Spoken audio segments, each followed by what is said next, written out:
And another storm blasts into New Mexico, literally.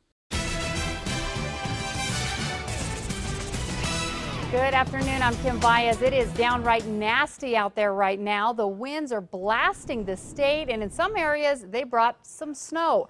Much of western New Mexico was hit by the wintry mix early this morning, along with many of the mountain areas.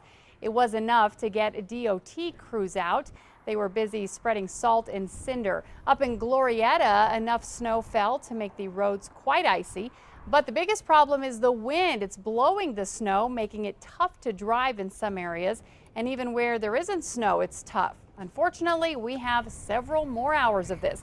Here's meteorologist Mark Ronquet. Yeah, Kim, we continue with the high wind warnings across the east side of the state. We'll get to that in one moment. But as far as some of that snow goes, it's still hanging in portions of the mountains. But for the most part, precip is not the big issue with this storm. We've been talking about it for a couple of days. The much bigger story, no question, has been the cold and the wind. And really, we're going to transition out of the cold, but the wind, or excuse me, out of the wind, but the cold's going to be a huge factor into tomorrow. So as far as what's going on right now, we have that cloud cover across the northern mountains up into southwestern Colorado and over the Sacramento Mountains in some cases, along with very gusty winds. And the warnings continue across the east side of the state, no longer in the Albuquerque metro area, but all across eastern New Mexico. We've seen some very strong wind gusts coming up. We'll take a look at your full forecast. We'll break down the strongest wind. And by the way, the high wind warning for 65 miles an hour turned out to be underdone.